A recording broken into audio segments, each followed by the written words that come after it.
Okay, I'm losing count of what class we're at. I think it's maybe class 21 or 22. 22? Okay, maybe class 22. Okay, so we're doing סוגיה ג' מסכת כתובות. דף ה' עמוד א', איבעיה להו. Alright, so let me just explain. That first of all, when you see איבעיה להו, that means that this is a question that was discussed by the Amoraim. Right, this is a discussion that took place by the Amoraim in the yeshiva of the Amoraim. It's fine, right? It's okay. Yeah. All right. What the question is going to be, it's going to be a question about our Mishnah, right? That if you look at the Mishnah, you won't be able to give the answer, right? Meaning the answer is not evident or manifest in the Mishnah, right? And therefore you have the Ibaya Lehu, right? So you're going to need to answer the question by resorting to other sources other than the Mishnah itself. All right, so that's the nature of what we're studying now, the Ibaya Lehu. Now, if you look at the source sheet, I also mapped out this third sugya. You'll see that you have Helek Aleph, where you have the introduction of the topic, and then you have the Beraita of Bar Kapara, right? And you have a question and two answers. That's Helek Aleph. Helek Bet is you bring another Beraita, and you have a question and two answers. So you see the parallelism between the two parts. It's a Sugya Kefula. Again, the first sugya starts by introducing the problem, introducing the issue. You have the Beraita Bar Kapara, a question and two answers. Helek Bet, you have Beraita about the laws of Shakedu, a question and two answers. A very simple, let me just switch something here. Very simple Surat Shmateta, very easy to see it, right? Almost very, very pleasant. So I'm just going to switch something in the way I did this. Here, you're going to see me doing a Helek Aleph, right? Hakdama, okay. And Hakdama, always. Hakdama. Okay, so let's actually read the sugya. We'll start with the Ibaya Lehu. Aki, you want to read? Sure. Ibaya Lehu. Right. So as I said, a Be'aya in the yeshiva of the Amoraim. בתולה נישא פרביעי ונבעלה פרביעי ולך הישינן לעיקורי דעתה או דילמה בתולה נישא פרביעי ונבעלה בחמישי תחשינן לעיקורי דעתה. Okay, that's a Be'aya. The Be'aya has to do with the Mishnah, because the Mishnah said that בתולה נישאת, if you go to the first page, right, בתולה נישאת ליום רביעי Le'almana le'yom chamishi. Right? Now, the question is as follows. There's different ways to interpret Betula Niset le'yom revi'i. And this is where we need to have some sort of, where we are having a discussion in the yeshiva. When it says Betula Niset bar revi'i, does it mean that she's also niv'elet bar revi'i? For example, bar revi'i, the wedding could be Tuesday night. Now, if the wedding is Tuesday night, that's Bar Revi'i, right? Or Yom Revi'i, Tuesday night. And they go home and they're at it. So here you would have Betula Niset Bar Revi'i v'Niv'elet Bar Revi'i. That's one possibility. And again, what does the Mishnah say? All the Mishnah says, it's not clear. It says Betula Niset Yom Revi'i. So that's one way to explain the Mishnah. And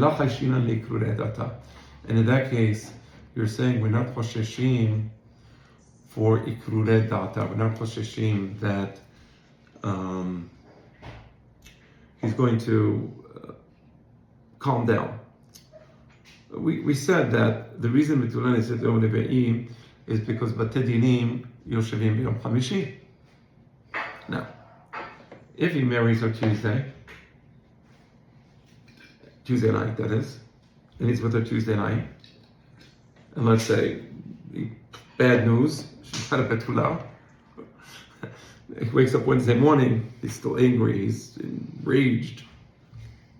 By the time he goes to sleep, Wednesday night, calm down a little. Thursday morning, he probably already doesn't care so much anymore. I don't know if I'm saying this right, que sera, that's some sort of expression in French, maybe, or maybe Spanish, que sera, whatever it is. What happened, or whatever will be. Bottom line is, he calmed down. So that's, if you say that the marriage is Tuesday night and the BI is Tuesday night, that means Odilma. No. Betula nised barve'i v'niv'elet b'chamishi. Right? She's nised barve'i would be, for example, Wednesday during the day before sunset. So that niv'elet b'chamishi, so that when he wakes up Hamishi in the morning, if chas v'shalom there was a problem, he would immediately deal with the problem. Dechashina le'ikrurei data, because we're chosheshin that if he was with her Tuesday night instead of Wednesday night, that by the time Thursday morning comes, he would have already calmed down. We don't want him to calm down. We want him to find out what happened, right? Maybe what took place happened after the Kiddushin, in which case there's a problem, right? So, you understand the issue, Shemuel? You understand the question? Right. So now we're going to see. Tashema. So Tashema means we are going to bring a baraita, right? We're going to bring a baraita. Tetane bar kapara. Right, I think it's the Tane bar kapara. Tetane bar kapara. בתולה נישאת ברביעי ונבעלת בחמישי, הואיל ונאמרה בו ברכה לדגים. Alright, bar kapara says as follows. This is a baraita. First, let me explain to you what Tane bar kapara means. Tane bar kapara means this baraita has not been authenticated. Now, there was different levels, there was different collections of baraitot. For example, above the collection, there was a collection of bar kapara. Bar kapara had a collection of baraitot. He was a contemporary and junior to Rabbeinu HaKadosh. But then there was Rabbi Oshaya. Rabbi Oshaya also had a collection of baraitot. Those are considered more authoritative than the collection of bar kapara. And then, of course, there's Rabbi Yahya. Rabbi Yahya was a Tosefta, and those are the most authoritative generally. It doesn't mean that every Tosefta automatically the halacha is like it, but I'm giving you the general breakdown. So there's Rabbi Yahya is, let's say, the highest. Rabbi Oshaya is second, and bar kapara is third. It says Tane bar kapara. So I mean, this baraita, it comes from the collection of baraitot of bar kapara. But here's the important thing: it's not Tanya. That means it hasn't been authenticated. This quote, this halacha or baraita that we're bringing of bar kapara, it could be voided, right? We're going to say ihachi. Ihachi is going to be a question, the purpose of which is going to be to void the baraita bar kapara. Okay, but for now, the Tane bar kapara. Here's what the baraita says: Betula nised barvi'i. It happens on Wednesday. The wedding, meaning Wednesday during the day. Beniv'elet b'chamishi. Beniv'elet b'chamishi means Wednesday night. Ho'il v'ne'emra bo beracha ledagim. And the baraita explains, and why am I so makpid that the wedding should be Wednesday, so that Wednesday night they're together? Ho'il v'ne'emra bo beracha ledagim. The hakpada is for beracha ledagim, right? So the baraita, now we're going to see what the diuk is in a moment. The diuk is obvious. He's saying, why am I makpid that the wedding should be, or Wednesday, then following it should be Wednesday night, the biyah. I'm makpid because of the question of beracha ledagim, which we'll explain soon. But for other reasons, there's no hakpada, meaning if it wasn't for the problem of beracha ledagim, I wouldn't be so makpid, right? All right, we'll see in a moment. For now, let's finish the baraita. Almana. Where we go? אלמנה נישאת בחמישי ונבעלת בשישי, הואיל ונאמרה בו ברכה לאדם. That's the end of the baraita. So the baraita has two parts. The first part deals with betula. The second part deals with almana. So we see betula nised baravi'i v'niv'elet at night, b'chamishi, because of the question of beracha ladagim. Almana, the wedding is on Thursday before sunset, and we said v'niv'elet b'shishi, meaning Thursday at night. Why? What's the hakpada? Beracha ladagim. So that's the baraita of Rabbi Yahya. The baraita of Rabbi Yahya, very simple. And now we're going to make a diyuk. The yeshiva, the person introducing this baraita into the yeshiva, is going to make a diyuk from the baraita. Ta'ama. Mishum beracha. Mishum beracha. What's the reason that bar kapara was makpid that it should be Wednesday into Thursday and not Tuesday into Wednesday? Why? Mishum beracha. Because he wanted to make sure there's beracha. Yeah. אבל משום עיקורי דעתה לחיישינה. Read again. אבל משום עיקורי דעתה לחיישינה. But the question of עיקורי דעתה didn't preoccupy bar kapara.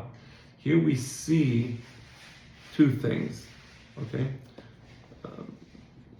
We see two things, and this is a bit of a problem, and we discussed this last week, Ike. The whole question of Ikrure Da'ata. Okay, I'm sorry. Take a step back. There's two approaches to the Mishnah.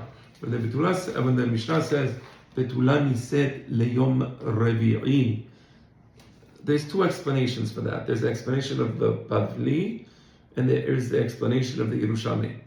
The explanation of the Yerushalmi is it has to do with good luck or good astrology or good day or however you want to call it. Beracha. There's a beracha on Thursday, Adagim, and we want that beracha to apply to the couple. Okay. That explanation is different than the explanation of the Bavli. Ike, what explanation does the Bavli give for why Betulani said Leyom Levi? So she has time to prepare. So her and the husband really have time to cook. No. That's the question about Mana. I'm saying Betula. Why does Betulani said Leyom Levi? What's the reason? Something, but I forgot the word. But don't they need to? No. You forgot. What was the original reason? She'im hayelo ta'anat betulim hayam mashkim lebetim. Mashkim lebetim, of course. Right. Okay, shkam lo ta'anat betulim hayam mashkim lebetim. Betulani says Leyom Levi. Right, שפעמיים בשבת בתי דינים יושבים, and then it says שאם אין לו טענה בדין, הם משקיעים בדין. Although we said that's from the Tosefta, but it doesn't matter. The issue of 3 days is a different issue. Put that on the side. But the point is, there's two ways to explain the Mishnah. When it says Betulani said Leyom Levi, the way of the Yerushalmi is very simple. He said Levi, and then Thursday night they're together, and that's a siman of beracha. But the explanation of the Bavli is no. Not because of beracha, but because of that they wake up the next day and Hamishi, Aboker, and immediately goes to Beti, right? Yeah. Here, it's bringing me Tane Bar Kapara. But the whole question of Ikrure Da'ata only applies if you accept the explanation of the Bavli that it's Mishum Sheshkim Levet Shimalo Ta'anat Betim Hayam Mashkim Levetim. How can you bring Bar Kapara, who says the reason that you makpid, it has to be Thursday night, to show that we're not worried about Ikrure Da'ata? Bar Kapara shouldn't be worried about Ikrure Da'ata, because for him there's no question, there's not even an issue of Betin, not Betin. He says it's because of Beracha Ladagim. You understand the question? Mm-hmm. It's an important question. I mean, if you don't understand this question, it's a problem, right? Now, I think that the answer is as follows. The Yerushalmi does bring the Shita of the Bavli. In the Yerushalmi, if you look at the Yerushalmi, it brings Rabbi al-Azar. It's Rabbi al-Azar bar Pedat. And Rabbi al-Azar bar Pedat, the Yerushalmi records the question of Shima Elo Taram Betulim Mashkim Lebeti. So the Yerushalmi was aware of that. So what are we seeing here in this Ibayalehu? We see that these two explanations are not exclusive explanations, but rather the two explanations they're aligned, right? for bar kapara, the ikar is berachal dagim. It's not that bar kapara is not aware of the explanation of the Bavli. He's aware of that, but he says the main reason is beracha. And the reason I'm makpi that it be dafka Thursday night is Wednesday night. In the case of betula, Wednesday night is because that's only Yom Hamishi and that's beracha ladagim. He's not so concerned about ikrurei data. The fact that we're saying he's not so concerned about ikrurei data shows that even for the Yerushalmi, the consideration of Hayam Mashkim Levitim was a consideration. It just wasn't the main consideration. You understand? Very important to, I want to bring that to your attention. Also, I want to open up the Gemara. Let me see if I can find it. Daf Tet Amud Bet. Daf Tet Amud Bet. Go to the Gemara, Daf Tet Amud Bet.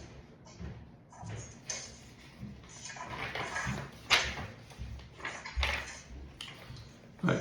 Amar Abaye. Go 5 lines from the top. 1, 2, 3, 4, 5. Amar Abaye. You see it? Yeah. I'm going to read it. Amar Abaye. Afana nammetanena betula niset liyom revi'i. Abaye says, we have the Mishnah, which says that betula niset liyom revi'i. Liyom revi'i in. Liyom chamishi. La. Maita'ama. Mishum ikrure da'ata. Mishum ikrure da'ata. Interesting. So betulani said liyom revi'i. Liyom revi'i im. Davka on yom revi'i. Liyom hamishi. La, it's not going to be yom hamishi. What's the reason? Because we're hosheshim leikrure da'ata. Now here it's just a little different because it says liyom hamishi. So liyom hamishi, the question is maybe they should make the they should have betulani said yom hamishi. We're going to see later on that there's a bigger beracha because of the beracha le'adam, which is yom shishi, was bigger than the beracha le'dagim. So basically, what he's saying here is that let's do it yom hamishi, and then she can go to betin on Monday. Oh, hashina likrurei da'ata. You understand? So the issue of likrurei da'ata is an issue. At least in yeshiva from Bedita, they consider it to be an issue. Here, this particular sugya is bringing the perspective of the Yerushalmi and Tanei Bar Kapara, where ikrurei da'ata is not an issue. And I would speculate that this sugya was edited in Surah, and therefore they more tended towards the opinion of the Yerushalmi. But the important point is, everybody agrees that the issue of is a correct consideration. It's just not, for the Yerushalmi, not the main consideration. And for Yerushalmi, furthermore, we're not Hashina le'ikrurei da'ata, actually, it's the Bavli here. I mean, this is not the Yerushalmi, this is the Bavli, right? So that's the point of whether Hashina or la Hashina le'ikrurei da'ata, and now the two explanations, they work together. All right, let's continue. Where are we? Okay, 1 second, good question. So, I'm going to read it again. Iba Elihu betula nesed barbi'i v'niv'elet barbi'i ve'la hashina likrurei da'ata odima betula nesed barbi'i v'niv'elet bar hamishi tehashina likrurei da'ata. And we brought the Barai Ta'ata Shema. Te'ta'anei bar kapara betula nesed barbi'i v'niv'elet bar hamishi ho'il v'ne'emra bo beracha ladagim almana nesed bar hamishi v'niv'elet bar shishi ho'il v'ne'emra bo beracha la'adam Ta'ama mishum beracha. Aba mishum ikrurei da'ata la hashina. So now we're going to have the first question. You remember that we said that there's going to be a single question. If you look at this Surah Tashmat, that will give you one question and 2 answers. So here's question number 1. Okay, I have a question. Yes, sir. You said this Baraita is complementary to the Mishnah. They do not contradict each other. Well, right. No, no. I want to be a little more. I want to hear your question. I just want to make sure that I said what I said clearly. the two explanations of the Mishnah. Explanation number one, Bar Kapara, who says, why does the Mishnah say Betula Nisel Barbi'i? Because on Wednesday night, which is Thursday, there's Beracha Ladagim. That explanation lives side by side with the explanation of the Babli. Why is it that Betula Nisel Barbi'i she'im hayalot ta'anat betulim hayam mashkim lebetin? Those are two different explanations. But what we see here is that even Bar Kapara, who has the explanation of the Yerushalmi, doesn't disagree with the explanation of the Bavli. And he got that explanation from Rabbi Azar Bar Pira. Now what's your question? But the Gemara rejects this answer. Go ahead. Say, no. Where? אבל משום מקרא דעתה לא חיישים. Oh, right. No. Exactly. According to the Sugya, and that's why I speculate that this Sugya is probably Surah. According to the Sugya, la hashina nikra. It's not that they're saying that the question of Lashkim Lebetin is not a valid question consideration. It's just we're not worried that if he's with her Tuesday night, that by the time Thursday morning comes, he won't go to Betin. He'll still go to Betin. And yes, it's a valid consideration, but we're not chosheshim that he would have calmed down. Because we're not chosheshim that he would have calmed down, and therefore he would go to the Betin as he's supposed to go to Betin. And that's how we conveniently put the wedding before Thursday morning.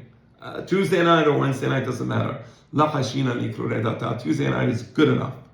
So for the Bavli, the guy can get married in a day that in Yerushalmi they wouldn't accept. Why? Well, what do you mean? What day can the guy get married? Before. Oh, right, exactly. So now, everybody agrees that. Okay, well, hold on one second. You're right. According to this sugya, theoretically, but that's why I said that we're not rejecting the explanation of Bar Kapara. Meaning it goes both ways. The same way Bar Kapara doesn't reject the other consideration, we're not rejecting the consideration of Bar Kapara. Now it's true that Bar Kapara is saying, I'm makpid, they must be together Wednesday night. Why? Because Beracha Ladagim. Oh, you don't care about Ikrurei Da'ata, do you? Because you would have said Ikrurei Da'ata, right? It's not to say that the Hachamim in Fom Bedita, who are apparently, in Surah, who are studying this or organizing this material, wouldn't agree with Bar Kapara that Beracha Ladagim is important, right? Beracha Ladagim is important, right? So therefore, the question of Ikrurei Da'ata is not the right question. The question is Beracha Ladagim, not Beracha Ladagim. That's basically they're saying that originally Bayalihu Hashina Ikrurei Da'ata, no. La Hashina Ikrurei Da'ata, but yes, Hashina for Beracha Ladagim.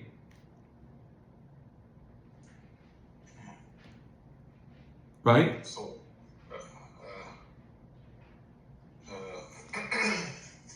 they could have asked the question. They could have asked the question. Ibayalihu.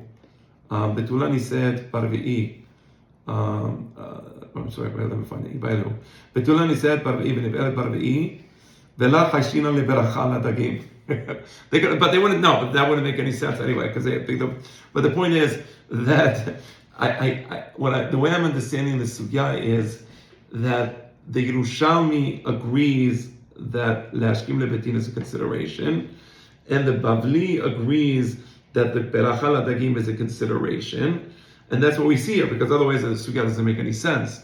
But I also brought you the sugya in Tet Amud Bet, where we saw that Avaya says, Hashina Nikrurei Da'ata. Ken Hashina Nikrurei Da'ata. Right, so that's a very important point. So according to the Fom Bedita, they say, we don't care about Beracha Ladagim, we care about Ikrurei Da'ata. That's what the more important consideration is. All right, let's continue. All right, so read the question again, Aiki. La Hashina? No. Wait, hold on. I've also placed myself. Just 1 second. I need glasses. You know where my glasses are? Oh, whatever, it's not a big deal. Probably they're in the kitchen, but yeah. You see them? Give me my glasses on there. Okay.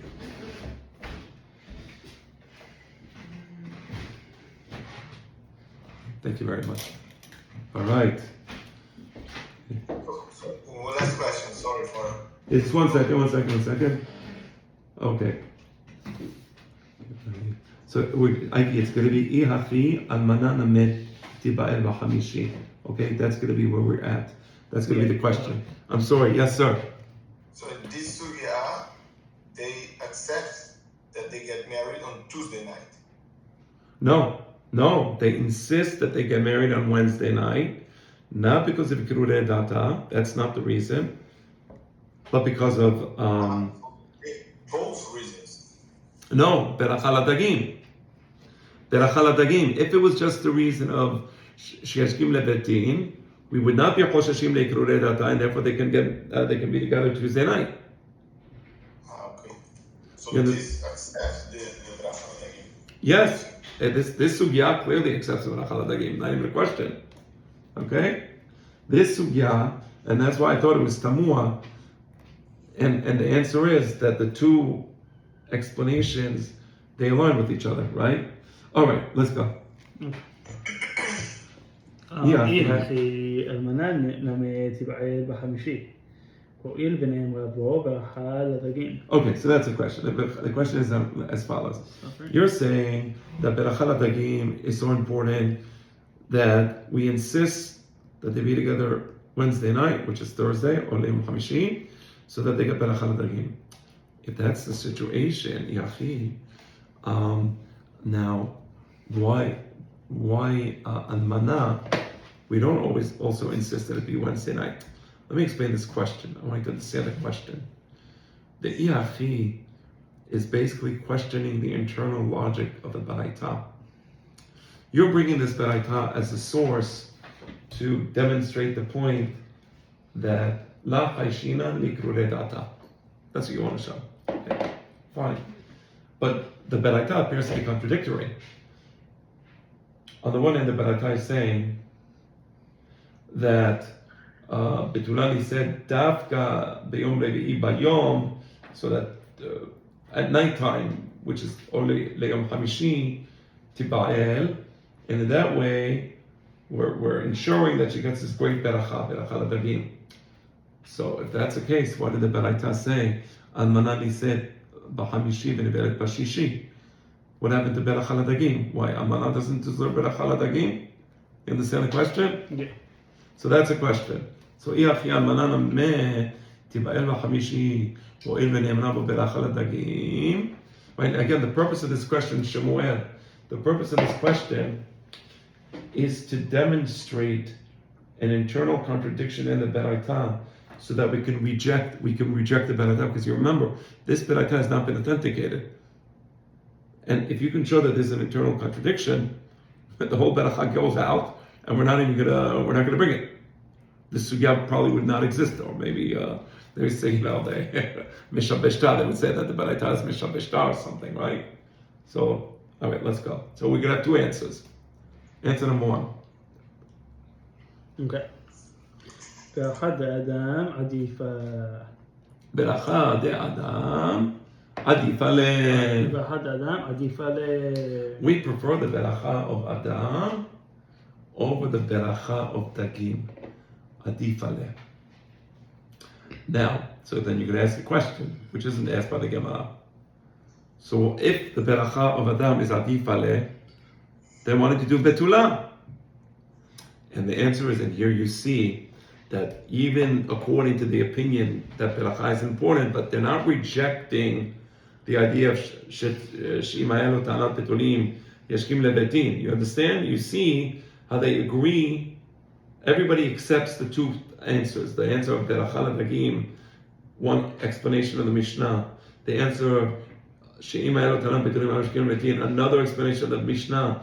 It's not that the Yerushalmi rejects the answer of the Bavli, or the Bavli rejects the answer of the Yerushalmi. I think the purpose of this sugya is to show that the two answers exist side by side, which is to say, if you're Talmidei Chachamim discussing something internally, Talmidei Chachamim always have their considerations. Why can't you have Gevinat Akum? apparently, externally, the story is nevela, kevat nevela, right? It's going to be ma'amid, the milk in kevat nevela of an egg, let's say. Did they make shayta on the egg? They killed it. Okay, so now it's nevela. That's what they said. Maybe, I don't know. Is that the real internal reason? We don't know. We don't know. We can only speculate. My father discusses in the horizontal society, or he alludes to this point, that when the Hachamim give an external reason for something, sometimes they don't always give the reason. The reason they give is not always the real reason, right? So here, externally, we have the idea of berachah latagim. Oh, beautiful, good luck, nice. Okay, good. I'm all for it. I'm not against it. Okay, but internally, they're having a discussion. The question of, don't we want him leashkim lebetin? And if we want him to be mashkim lebetin, should we concern shemeh ikrulei datam, not ikrulei datam? Maybe we should insist that just for this reason alone it should be Wednesday night, right? And the answer is no. If it was for that reason alone, it could have been Tuesday night theoretically, and we're not worried that by the time Tuesday morning would have come, he would have already calmed down. He wouldn't have calmed down. But there's another consideration that is telling us, let's have it dafka Wednesday night, and that's a question of berachah latagim. Okay? All right, good. Let us continue. Mm-hmm. So we said there's going to be two answers. So the first answer is berachah de adam adif aleh.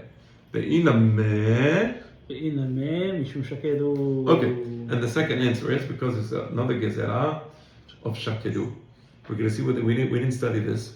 We studied the law of shakedu in the famous Tosefta of Rabbi Hiya, that shakedu hachamim. Why don't we allow the betulah to be nised b'yom rishon? And we said shakedu hachamim that she should have 3 days, and this is what you were talking about before, Ike. That you answered the question of why it's not Sunday. I was asking the question, why is it Wednesday? So why is it not Sunday? If also he would wake up Monday morning and go to Bet Din. And on that we said Shakadu Chachamim, there should be 3 days of preparation for the wedding. That's for the Betula. Now we're going to go to part 2. Part 2 is going to bring a second Baraita. And again, there's going to be a question and 2 answers. And the second Baraita now is going to introduce the idea of Shakedu in the context of Almana, not in the context of Betula. This is a different Shakedu. Okay? Chavod. דתניא, ובני מה אמרו אלמנה נישאת בחמישי ונבעלת בשישי.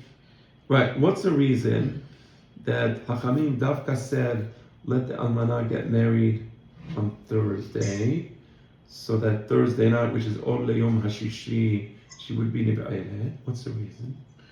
שאם אתה אומר, תבעל בחמישי, למחר משקיעים לאומנותו, והולך לו... Because if it would have been Wednesday night that he's Ba'elot, meaning, let's say, we said, let's do like the Betula. And it's an important question. It's always good to have uniformity in the law. You don't want to have one group of people do this and another group of people do that. Uniformity is the best public policy. Okay, so yeah, Betulani said Leom Revi'i, Almanani said Leom Revi'i. What's the issue? One have Almanani said Leom Revi'i. So he says like this, because if she was Nised Leom Revi'i and then Tiba'el Revi'i Balayla, let's say, what's gonna? I'm sorry. Shima Ta'omer Tiba'el B'Chamishi, right? So now that means now Wednesday night, which is only Yom Chamishi, Wednesday night she's going to be Niv'aylet, right? What happens? Now, according to Halacha, there's no Sheva Yimei Simcha for the Almana. So now the next day, the guy's going to wake up, gotta go to work, honey. Don't forget to make me, did you make my lunch? Thank you, perfect, see ya tonight. The Hachamim wanted to be at least 3 days that the husband is Sameach Imishto. Right? So what do they say? They said, let the wedding be Wednesday. He'll be with her Thursday night. So at that Friday, it's already Erev Shabbat. He's getting ready for Shabbat. He's not going to go to work. and like he'll just make an extended celebration. So the celebration would have been Thursday, then Thursday night he's with her. So Thursday was the wedding, Thursday night he's with her. Friday he wakes up, doesn't want to go to work, we just got married, and Shabbat, 3 days. See? So that's a question of shakedu. So read it again. Detanya. בתניא, מפני מה אמרו, אמרה ניצאת בחמישי ונבער בשישי, שאם אתה אומר תבער בחמישי, למחר משכים לאומנותו והולך לו... So if it would have been Wednesday night, Thursday morning he wakes up.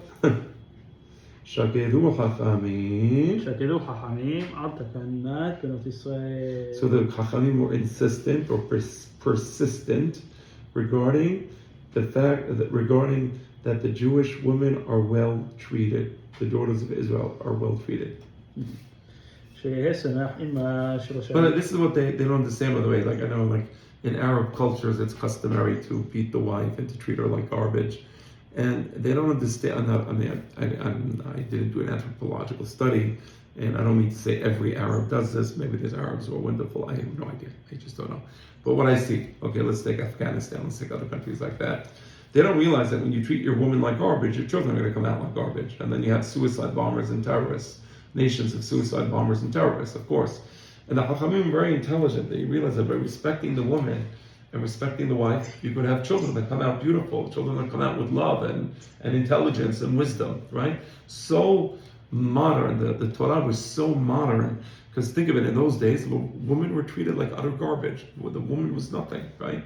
Shakedu Chachamim al Takanat Benot Yisrael. What a beautiful thing. And what was the Takanat, namely? שיהיה שמח עם שלוש הימים, חמישי בשבת וערב שבת ושבת. Okay. That's it. That was beautiful. Right? That was so this is this part 2. Part 2 we brought the Beraita of Shakedu. Right? So what are we going to have now? We're going to have a question and 2 answers. You see the parallelism between the 2 parts? Question, 2 answers. I'm sorry, Beraita, question, 2 answers. Beraita, question, 2 answers. That's it. Perfect structure. Okay. Okay. What's the difference if you say the reason I insist that she marry Thursday night, I'm sorry, that the almana, the reason I insist that the husband be with the almana, consummate the wedding Thursday night, is because of beracha. That was one reason. Because beracha of Adam is adif to beracha of dagim. I'm going to explain that later on, not now. For now, take it as granted that beracha of Adam is adif to beracha of dagim. What do I care whether the reason is that he has to consummate the wedding with the almana Thursday night is because of beracha dagim or because of shakedu? The manaf kamina between the 2 answers, right? Again, there's 2 explanations for why Dafka Thursday night for the almana. One explanation we saw was because of beracha de Adam adif aleh. The second explanation we saw was Takanat Benot Yisrael she'yeh samech ima shalosh yamim. The manaf kamina. What do I care if it's this explanation or that explanation? Read. What's the question? Ika benai hu Adam batel. Adam batel. So, Adam batel means a person who doesn't have to work. He won the lotto, he doesn't work, or maybe he's a bum, I don't know what it is. But he's Adam batel, he doesn't work. So now, if you say the reason is because of Takanat Benot Yisrael, she'yeh samech ima shalosh yamim, this is Adam batel. Adam batel is Adam batel. What do I care when you do the wedding? Do the wedding Wednesday night, Thursday night. Mashpatli, he's Adam batel. He's not going to go to work anyway because he doesn't have work to go to. So if it's Adam batel, we'd say for Adam batel you can do it with a betula, namely the same way the betula consummates the wedding Wednesday night. Adam batel who marries an almana can consummate the wedding Wednesday night because he's batel anyway. That's one explanation. That's one difference. Ika benaihu Adam batel. What's the second answer? הנה יום טוב שיכול להיות בערב שבת.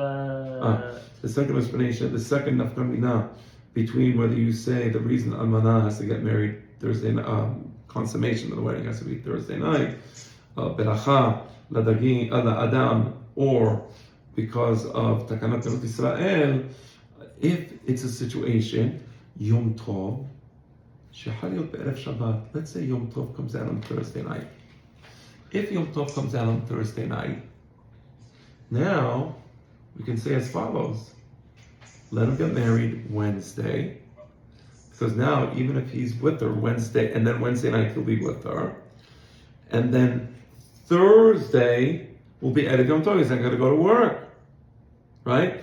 So if you say the reason is because of Sheyeh Sameach Isha Shalosha Yamim, in this particular situation, we would say let him consummate the wedding Wednesday night, and he will be Sameach Isha Shalosha Yamim. He will actually be Sameach Isha Yamim, as it turns out, right?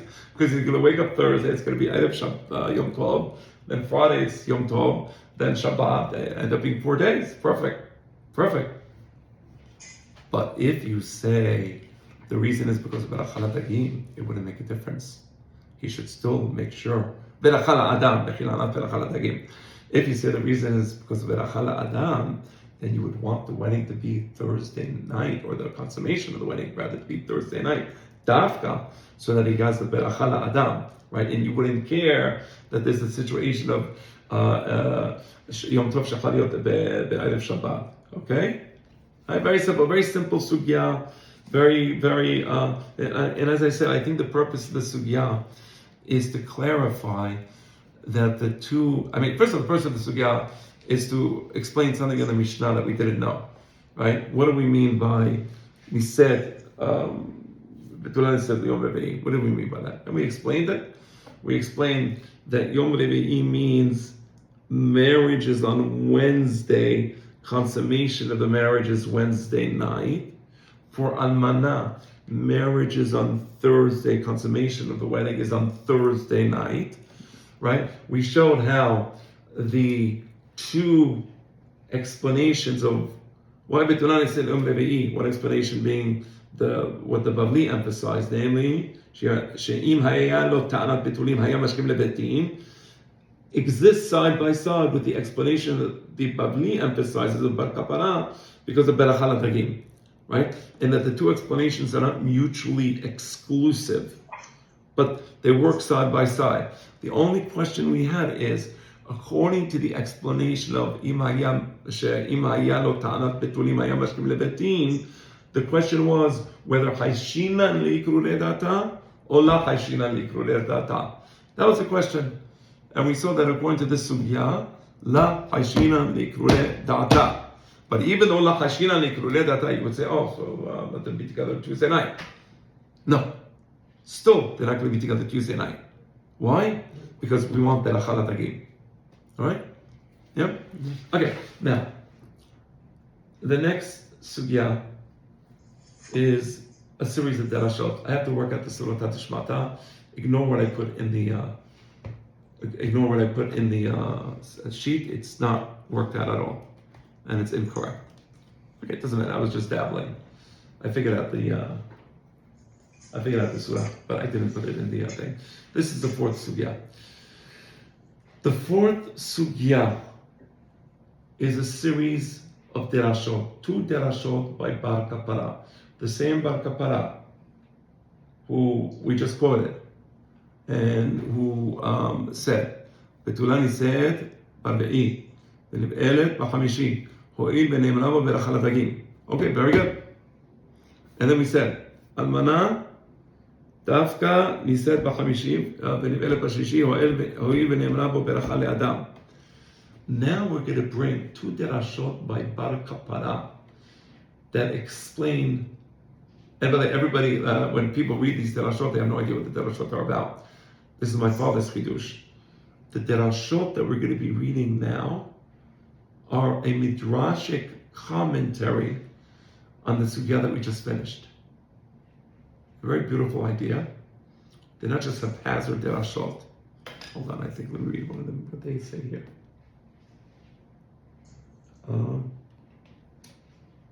look at Rashi. Where does he bring it? Okay. Look at Rashi. Gedolim Maaseh Sadikim Mimaaseh Yisirat Shamayim Va'aretz. It's the very, very end of Rashi, right? Gedolim Maaseh Sadikim Mimaaseh Yisirat Shamayim Va'aretz. That's the Rasha we're going to be reading. Umishum bar kapara nakat ma, because the person saying this derasha is bar kapara, and in the previous sugya we quoted bar kapara, de'ayrei le'el, right? So we're going to bring this derashot, right? Umishum bar kapara nakat la, de'ayrei le'el ba'agada. Okay. So now we're going to bring his agadot. That's because we brought bar kapara, we're going to bring him again. My father explains it beautifully. No, he says that, no, it's not just because the name is the same. There's a connection. The derasha of bar kapara is an explanation on the Pesach of bar kapara. You understand? I said, now I want to explain this. There's beautiful ideas we're going to be reading. And it's as follows. Hold on. First of all, before we go to the next sugya, any questions? Shemuel, Aiki, anybody?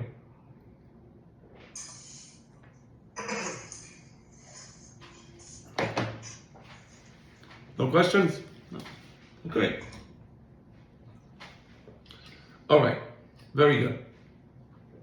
Take a 60-second break just to refresh. How are things in, how's the weather in Brazil this time of year? Or is it always the same? It's colder. It's winter? My cold, not your cold. So what does colder mean there? And now it's like 20 degrees Celsius. Like 60, I guess that's like low 70s or 60, yeah. That's the coldest here in here. Oh, I see, that's the coldest you got. Okay, all right. And so this is your winter. Let me give you the link if it's gonna fall in 10 minutes. Yeah, you want to redo it now? Sure. You want to do you do a new link? Okay, I'm hanging up. I'll wait for you to do a new link. Share it on the WhatsApp. Right. The Google Meet. If you don't pay, then it just lasts 1 hour. Who, the Zoom? No, yeah, they have like it's called Google Meet. Got it. Hangout is called. It's called Hangout. Okay. All right. Let's see. All right. Do it now. All right. Let's see. He's going to share a new one in a moment, and we'll. You know how to press pause on the bottom left. Press pause. There you go. All right. We're going to go now the new Google Meet, and voila, presto. All right. I don't know why I like Google Meet more than Zoom. It's just much easier to use. Okay, perfect. Welcome back. All right, so let's do the next sugya. We're going to start this. This is what I'm going to do this time. This time I'm going to read the various derashot, and I'm going to explain them superficially. And then next time I'll explain the amkut of the deck, because there's a tremendous amkut in these derashot. But I like first having a fluency in what the ideas are about. And then once we have that fluency, then we can review the derashot and connect them and look at them more closely. Okay? So let's do this. Darash, there should be Darash bar kapara somewhere here. Darash bar kapara. Last word of the line. Darash bar kapara. Shemuel, you want to read or you feel I can read. Chavod. דרש בר כפרה, גדולים מעשי צדיקים, יותר מעשי שמיים בארץ. Okay, now this is a premise of Bar Kapara. Maaseh Sadiqim is greater than the creation of Shamayim Ba'aretz. Right? Because the creations of Shamayim Ba'aretz, we're going to see in a moment what the reason is. But here you see why for Bar Kapara, Deracha of Adam is Adifa. He's going to be giving a series of derashot here to show how Adam is a very special creation of God. So the Maaseh Sadiqim are greater than the Maasim of the Shamayim Ba'aretz. How? Be'ilu, what's the proof? ואילו במעשי שמיים בארץ, כתיב, אף ידי יסדה. Right, so it's Af Yadi Yasda Ares. Af Yadi Yasda Ares. This is a pasuk in Yeshaya. Just hold on 1 second. Yeah, continue. Vimini Tipha. Tipeha Shamayim. Right? Af Yadi Yasda. Here, I'm going to open it up now. Again. Af Yadi Yasda Ares. Vimini Tipeha Shamayim. Now, I just want to make sure that we didn't miss any dageshim, that we didn't read Shevana. So I always, whenever I study Gemara, even if I see the pasuk, and even if I'm sure that I know how to read the pasuk, I always open up the pasuk to see that I read it correctly. It wasn't Yaseda, like I said, it's Af Yadi Yasda Eres. It's Eres. So Af Yadi Yasda Eres. Vimini Tepeha Shamayim. So Af Yadi Yasda Eres. God is speaking about the fact that with his hand he created the foundations of the earth. Vimini Tepeha Shamayim. And with the right hand he shaped the cosmos, or the Shamayim, the heavens. Okay. Now, if you notice, in this pasuk, it uses the singular form, Yadi. Af Yadi Yasda Eres. Vimini Tepeha Shamayim. Always one hand. You notice that? That's Ma'aseh Shamayim Va'ares. Continue. ואילו במעשה ידיהם של צדיקים, כתיב, מכון לשבטך. Right, so this is Machon L'Shivtecha Pa'alta Adonai, Mikerash Adonai Konenu Yadecha. Read it, please. מכון לשבטך פעלת אדוני, מקדש אדוני קוראים ידיך. Okay, so this is of course from Shirat Yam, and that's why I'm not bothering to open up the pasuk. Machon L'Shivtecha, you created. You put into motion, pa'alta, almost like God puts a series of things into motion so that there is a machon for the place of the Shekhinah. So the place of the Shekhinah has a place to rest. So that's a machon where the Shekhinah can rest. God made this machon. Mikelash Adonai konenu yadecha, namely, that place is called the Bet HaMikdash. And here it's two hands. Yadecha means the two hands of God that made the Bet HaMikdash. Now, who made the Bet HaMikdash? The Tzaddikim. Right? Bnei Adam built it, not God. By the way, they have this thing that they always, people don't understand. So there's some midrash that says that the Bet HaMikdash is going to fall from the sky. Okay. What does that even mean? We have to sit here. And look up at the sky and do nothing. Okay, but here's a midrash that says explicitly the opposite. Mikelash Adonai konenu yadecha, and this is the maasim of the tzaddikim. You understand? I mean, it is right. Just not intelligent. Unfortunately, there's a lot of lack of intelligence among some of the people who represent Judaism or represent Torah to the Hamon. It's quite sad. But anyway, getting back, the point is, since the Bet HaMikdash is created by the Tzaddikim, and here it says Yadecha in the plural, right? So for the Shamayim Ba'ares, it's one hand. For the Maaseh Tzaddikim, it's two hands. So the idea of the Derasha, I'm going to explain it more in depth on the second round, but the idea of the Derasha is two Yadayim versus one. Understand? Right. All right, so you understand. That's a very simple derasha, not difficult to understand. All right, let's continue.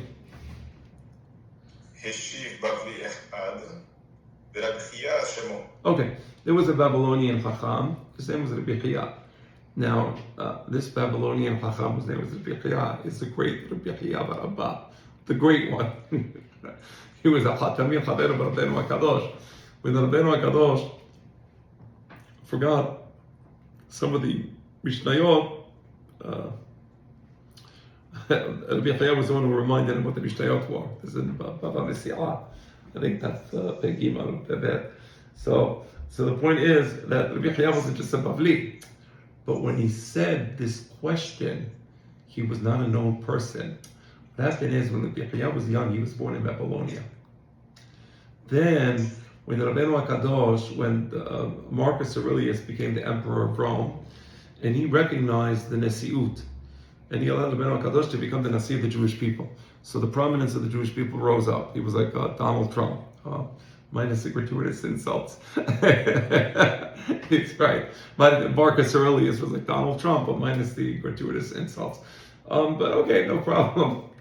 So he allowed Rabbeinu HaKadosh to reestablish the Nesiut, and then people came from Babel to Eretz Israel to join Rabbeinu HaKadosh in Eretz Israel, right? Because they thought maybe it would be the Tekuma, right? So apparently when Rabbi Yehuda was in Babel, he wasn't very well known. He was Bavli Ahad, but then the Gemara says Rabbi Yehuda Shemo. So this Rabbi Yehuda, he asked a question. Yeshiv Bavli Ahad, he asked a question on the aforementioned. Okay. It says V'yabeshet Yadav Yasaru, and there the Yabeshet means the Yabasha, Yabeshet, the Yabasha, Yadav, two. Yadav Yasaru. It's Yadav Yasaru. It's two.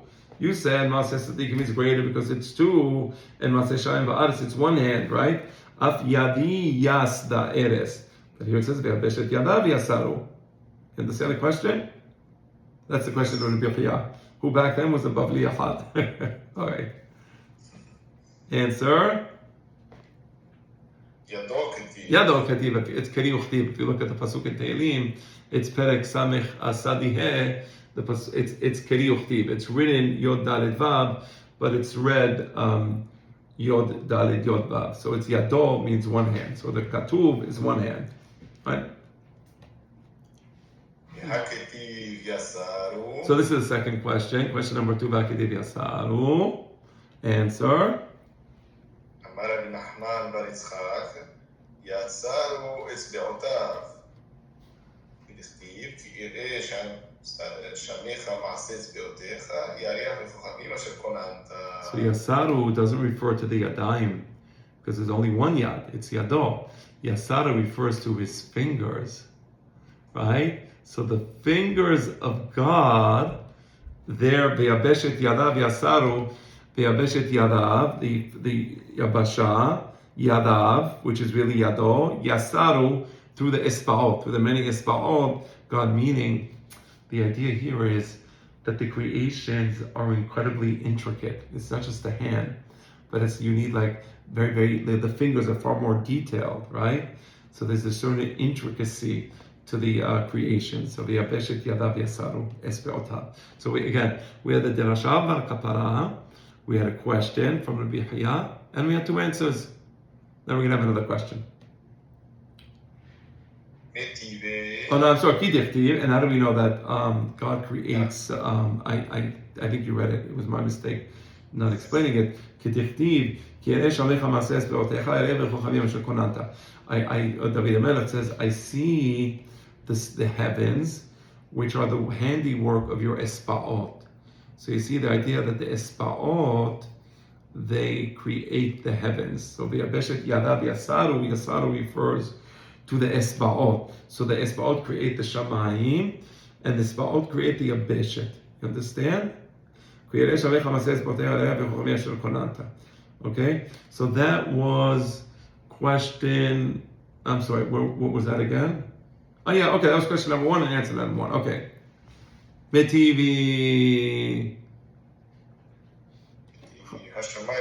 Now really, I looked at the Ketav Yad, I didn't like the word Metivi. Because usually the word Metivi means you're bringing a Baraita, a high source, and the Baraita is rejecting what you're proposing or what you're saying. It's hard to say Metivi, a Pasuk, Hashamayim Misafirim, Ve'haketiv. So I looked at the Ketav Yad, it's Ve'haketiv. And I think the Ketav Yad makes much more sense. Ve'haketiv, right? You understand why Metivi? Ve'haketiv. Yes. Okay. Ve'haketiv.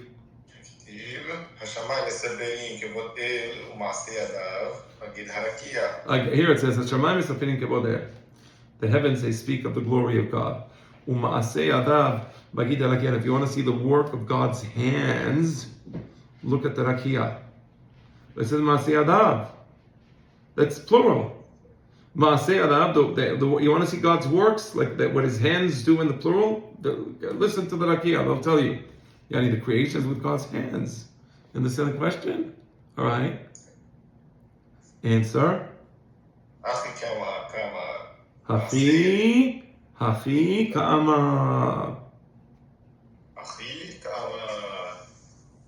Ma'aseh yedehem shel tzadikim. Mi magid. Right? Harakia. Exactly. So this is how to understand the meaning of the pasuk. The Ma'aseh Yadayim Shel Tzadikim, when it says U'Ma'aseh Yadav Magid Rakia, it's Ma'aseh Yadav is referring to the actions of the Tzadikim. The Rakia speaks of the actions of the Tzadikim. How does the Rakia speak of the actions of the Tzadikim? As follows. Umaynihu, what specifically is the actions of the Tzadikim that the Rakia speaks of? Read it. Matar. When it rains, if it rains because of the Tzadikim. You know, sometimes there's a catastrophe. So people will be talking about global warming, global climate change, or global polar bear change, or there are polar bears, there's no polar bears, I don't know. And they've been doing this for so many years. People still think, global warming. I think most people realize that it was a farce, it was a bluff. But whatever. The point is, but there is an important thing to realize. There are climate catastrophes, and we believe that the climate catastrophes is Hashem. Hashem has something to say. There's a pasuk. I want to find it. Give me a moment. It's in Mishle, and it's an important pasuk. And it says as follows: Nesi'im v'ruach. This is in Mishle, Perek Kafeh. I'm sorry, Perek Kafeh, pasuk Yod Daled. Nesi'im v'ruach. There's a lot of wind, right? And Nesi'im is high clouds. Before there's a thunderstorm, we see like the high clouds, rising in the sky. So you see these high clouds, and then there's wind coming. Bereshem ayin, but there's no rain. Horrible. You were expecting rain. There's no rain.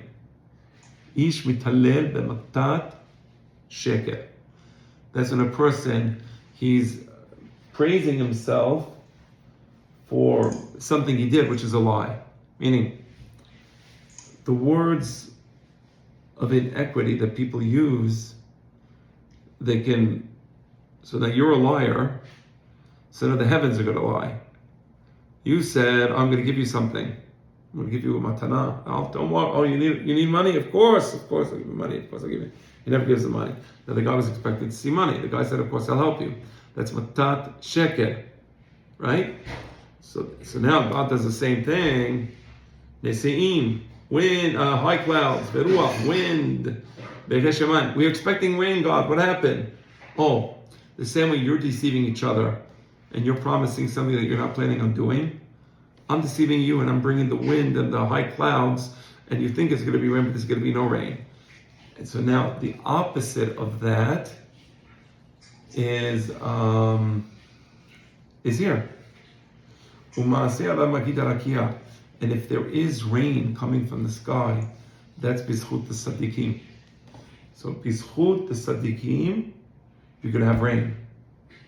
If there's a nice, beautiful weather, right, and the weather is going the way it should, and there's water in the reservoirs, and take LA. LA, unfortunately, doesn't represent the strictest standard of biblical morality. Some would say, I heard that there are people in Hollywood that do not do mayim acharonim before Birkat Hamazon. I could be wrong, and I don't want to speak ill of people. That's what I was told, that they don't do mayim acharonim, or at least some of them don't do mayim acharonim, not all of them. right? And then you have horrible forest fires. And first of all, you have horrible leaders who cause the forest fires, and then you have horrible forest fires because of the horrible leaders, and then you have horrible riots because of horrible leaders who bring riots. So when people make avonot, they choose idiot leaders who will bring evil upon the country because of their, you see the relationship between the avon twisting the mind of the person. You choose, I'll give you an example. There was a time in history where New York City was an absolute pleasure. You can be anywhere in New York. There was zero crime. People were happy. The businesses were thriving. There was no garbage in the street during the Republican administration of Giuliani. It was pashut, it was a pleasure. You walk anywhere in the city, everybody was well dressed, everybody was polite, people used to say hello to each other, clean streets, everything was working beautifully. And yet they'll never vote for another Republican. That was like a very fluky thing that the Republicans had won. They'll never do it because it's like, so why wouldn't you do it? So what happens is when people do avonot, God twists their mind and he makes them choose something that's going to bring destruction to themselves. Like now, actually, you know what happened with the elections? They had an elections now. They have this anti-Semite called Zohan. Now they're running from there. He might win. The guy's a Marxist, meaning, I mean, you're from South America, so maybe it's not a big chidush for you. The guy's an actual Marxist loony, like Perusho Kemashmalo, a complete lunatic. And he might win. Now, if he wins, it's because there's so many avonot. The people, when they make avonot, it affects the mind, and you choose something that's going to destroy you. So if he does win, it'll be as bad as New York is now. It'll be more crime and more garbage and more unlivable and more suffering. And usually the people who vote for these loonies are the ones who suffer the most. But the point is that because they live in those areas, whatever. Yeah. So anyway, so you understand. So if you have rain in the world, you have tzaddikim in the world. The rain is for the tzaddikim. It's not for the rishayim. That's what Masiyah Magid Rakia. All right. All right. So that was the first. We had the derasha. So let's just to summarize this part of the sugya. We had the derasha, the first derasha of kapara. We had 3 questions, and each question came with an answer. Now we're going to have the second derasha of kapara. Okay? Okay. And now instead of 3 questions, what we're going to have here is 3 supports for the derasha of kapara. So part 1 was derasha, 3 questions. Part 2 is derasha, 3 supports. And that's a sugya. Very simple, very clear. Again, you see how perfect the Surat HaDishmat, that really helps you understand where you are. It's like a map in your brain. So we had the previous sugya, simple, 2 parts. Part 1, beraita, question, 2 answers. Part 2, beraita, question, 2 answers, right? Now we have this double, also sugya kefula, derasha, 3 questions, derasha, 3 supports for the derasha. Okay, and this we're gonna see more things, but let's go. So now we're in part B. Aiki, you want to read the second derasha bar kapara? Sure. What's the word? Darash bar kapara. דרש בר כפרה, מה תכתיב ויתד יהיה לך על אוזניך. So it's really azenecha. The derasha is actually going to be oznecha. It's interesting that you read it like that because this is the way it's written. But it's in the pasuk it's ve'atet yelech al azenecha. That's a pasuk, and on this the derasha says al tikre azenecha ella al oznecha. Read it. Al tikre azenecha ella al oznecha. Okay, so this is in Perashat Kiteseh, the laws of war. It says, right.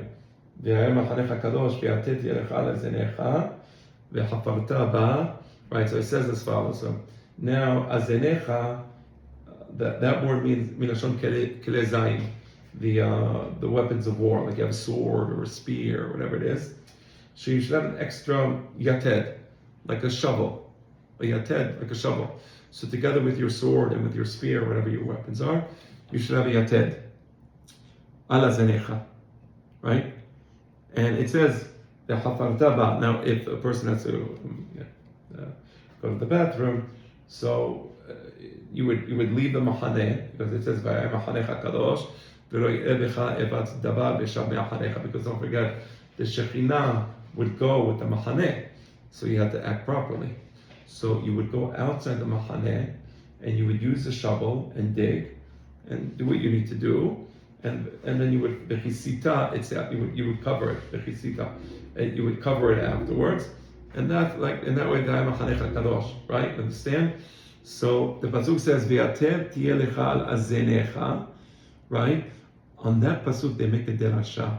Al tikre azenecha ela al oznecha. Now if you look at the word, it's Aleph Zayin Nun Chaf. Of course, in the Sefer Torah, there's no nikud. You can also read it oznecha. So what does it mean? V'yated tiyeh lecha al oznecha. Namely, read it. שאם ישמע אדם דבר שאינו הגון, הניח אצבעו באוזניו. Be'oznav. If a person hears something that's inappropriate, you have to put your fingers in your ears, right? Meaning, you don't have to listen to everything, right? So a person is, say, for example, saying Lashon Hara. You don't do it. It's no mitzvah to accept anything bad that anybody says about anybody. Immediately you have to accept what they said, right? You don't have to accept it, right?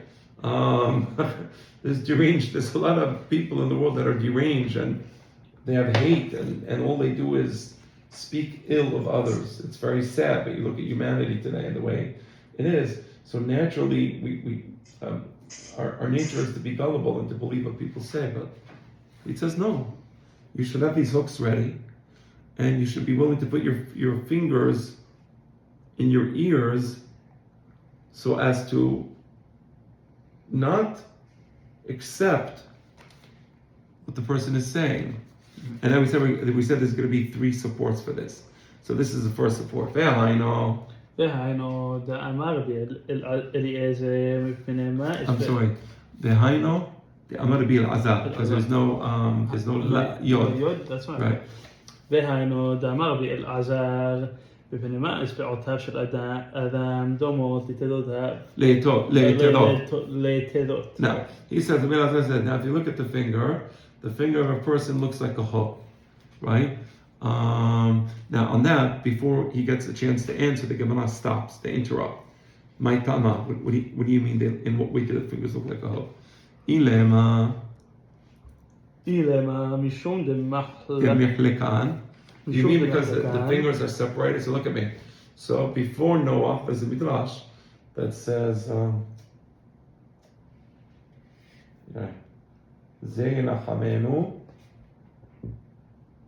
there's a pasuk that says, I want to make sure I'm getting the pasuk right. This is before Noah. In the end of Bereshit, it says, Ze yenachamenu mima'asenu u'me'isevon yadenu. Yes, that was a pasuk. So on that pasuk, there's a famous midrash of Chachamim that until the days of Noah, the hands were like this. The fingers were connected. And then, after Noah came, the fingers became separate. They became separated. So when you say they're like yetedot, are you referring to that derasha? Meaning, because each finger is like a hook. Is that what you mean? Yetedot? Right? Ilema mishum de mechlekan, because they're halukot. Right? Okay. כל חדה וחדה למילתי עבידה. So the answer is no. That's not what he meant by this derasha, because the fingers are halukot for a specific reason, because each finger has a separate function from the other finger. Lemiltei avida, for its function it was made, namely. Zozet. Zeret. Okay, let me show you what the zeret is. Let me show you what the zeret is. The zeret is the pinky. Right. This is the zeret. Okay, now why zeret? Because zeret is one of the measures of the Chachamim. Zeret is from here to here. That's a zeret, right? So kimlo rochabasit in Masechet Shabbat. So the measure of zeret is used for different purposes. So now you know zeret, if it says zeret, this is a zeret from here to here, which is 2 tefachim, if I'm not mistaken. No, actually 3 tefachim. 1 second, hold on 1 second.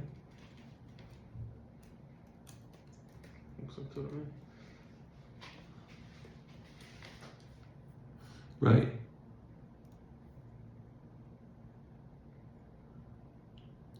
Zeret orko bezeret rochbo. I think it has to do with the clothing of the kohen, right? All right. Right, and as I said, the zeret, I know you wouldn't think it.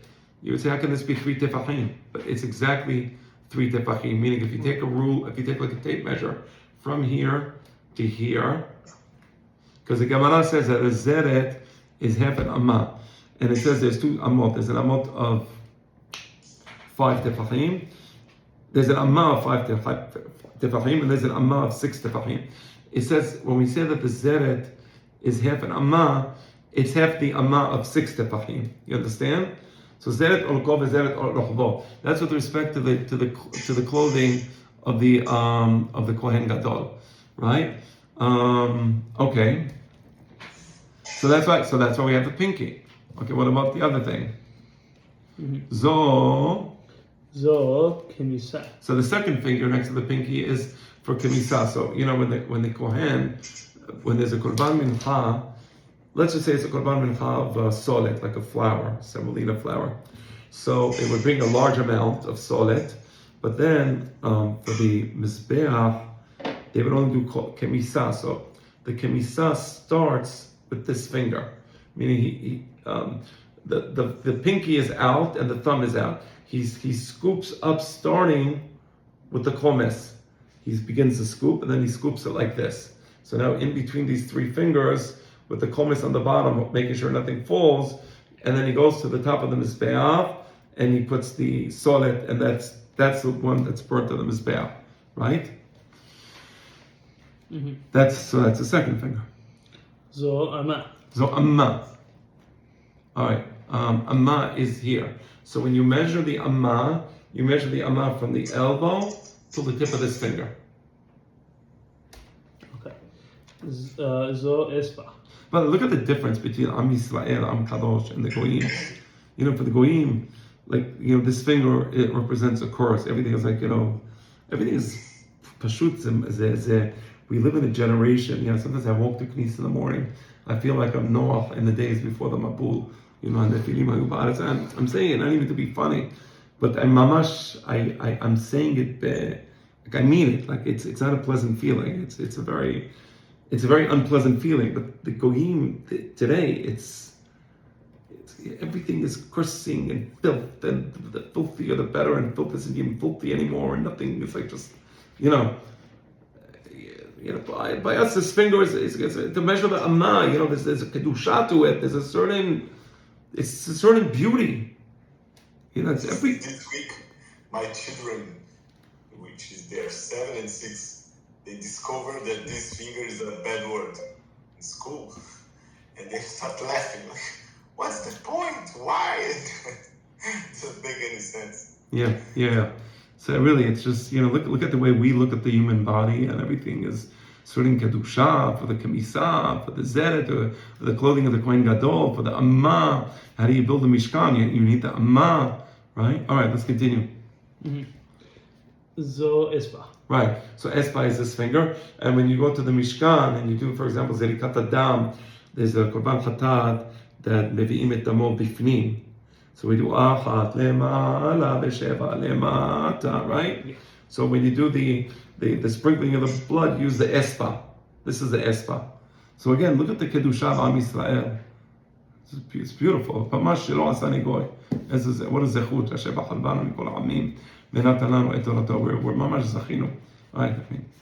Ze gudal. Ze gudal. So for example, the gudal is when you have the tahara of the mesorah, he puts the blood on the gudal. Okay, so here we see that the separation of the fingers was for a very specific reason, nothing to do with yeterot, nothing to do with what Bar Kapara said. She'im yishma davar she'eno hagun, he would put his fingers in his ears. No, each finger has a reason. You can't say that. אלא מה טעם משופות כתדות? אלא מה טעם משופות כתדות. The question that Rabbi Elazar was alluding to is, when you look at the tips of the fingers, they're a little pointed, right? They kind of like have like this this edge. So why did it have to be like that, like hooks?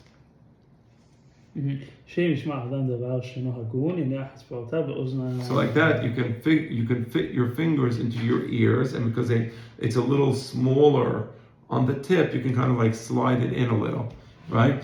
יניח אצבעותיו באוזניו. All right. So we said there's going to be three sources supporting the Derasha Bar Kapara. That was the first source. Here's the second source. Tana David Rabbi Ishmael. Tana, And the way it's spelled, I'm interrupting. The way it's spelled, we start with the least important, Rabbi Elazar Bar Pedat, who's an Emunah. Then we go to a higher level. Rabbi Ishmael is of course a Tana, and an earlier Tana, and then we're going to have a Tanur Rabbanan, which is a high level. That's already the highest level of the Baraita, because it's Tanur Rabbanan. Okay, so now we're going to have Rabbi Ishmael. Tana, the Rabbi Ishmael. Tana, the Rabbi Ishmael. بينما أوزن كل كشا ועלייה רכה שאם ישמע, ועלייה רכה שאם ישמע אדם דבר שאינו הגון יקוף אליה. Aliyah. Sorry, יקוף עלייה לתוכה. Okay, why is the earlobe is here, is soft, and the ear itself is hard? And the answer is that if you hear something she'eno yagun, you can always use this like as an earplug to cover up the ears, like this, you don't have to hear it. Understand? תנור רבנן, אל ישמע אדם לאוזניו דברים בטלים. אל ישמיע אל ישמיע אדם לאוזניו דברים בטלים.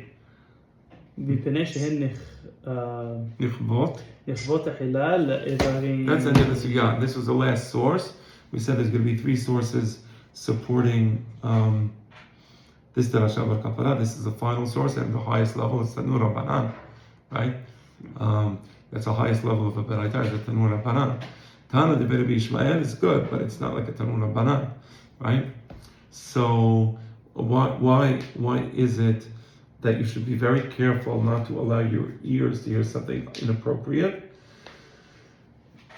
Because Minan, if a person was going to be burnt, the first thing to get burnt is the ears. Yani, that's where the fire starts, meaning that's where the Avirah starts, or that's where the Minan, the punishment for the Avirah starts is with the ears. You understand? I want to explain to you something very beautiful here. Maybe I'll say it again. I learned this from my father. And what it is, we scientists, they can look, for example, on an octopus. Okay, so it's an amazing. There's a camouflage octopus. It's just unbelievable. Like you see mamash kiflatobore in the world, or the way it camouflages itself. It changes its skin color, its texture, its shape. It's unbelievable. So you see wonders in the world. You see many, many wonders in the world. You can see the way the honeybee, the way it makes this perfect, hexagonal. I believe it's a hexagon. Is it a hexagon? Yeah, hexagonal shapes in the bee nest and the honey and everything is perfect. Now, all the functionalities I'm talking about and scientists talk about are biological functionalities. And here we have something fantastic. It's saying that when the human body was designed, there are certain functionalities that are not biological, but are ethical. So God designed our body. There are biological things, of course, right? But there are certain aspects to our personality which have to do with ethics, morality. And I'm talking about ethics and morality in the Jewish sense, not in the stupid philosophical sense. And the purpose of this sugya is to highlight the fact that the beracha of Adam is much greater than the beracha of Dagim. The beracha of Dagim is biological perfection, no question. No question. And tremendous fecundity, no question. But the Beracha Adam is something special. This, that Adam was created in an ethical fashion, so that he can put his earlobe inside his ear and block out something. And Barminan, on the other hand, if he didn't block it out, his ears will be the first things that get burnt. That's already special. And now you understand why they bring this short sugya. So this sugya is almost parallel to the previous sugya. The previous sugya was dealing with the halachic issue, and this sugya was designed to bring us the midrashic, agadic aspect of the question of Berachav Adam versus Berachav Dagim. Okay? Shemuel, Evanta? Yes, beautiful. Yeah. This Rasha starts with Darash. We have two Darash Bar Kaparas. The first Darash Bar Kapara, 3 questions. Second Darash Bar Kapara, 3 supports, and that's it. Yeah. You said in one previous class, when we said Darash Radoseh B'Ei Dirabah B'Shmei Dirabah, Yeah. Darash is public lecture. Exactly. Not so heavy, like for the public. That is correct. These Darashot were given in public for everybody to enjoy, to listen, hear, and enjoy. Okay. And then they took it and put in the sugya. And they put in the sugya as a supplement to the previous sugya. Okay? All right, excellent. We'll see you next week, hopefully. Okay. Kol Tuv. Bye-bye. Shut the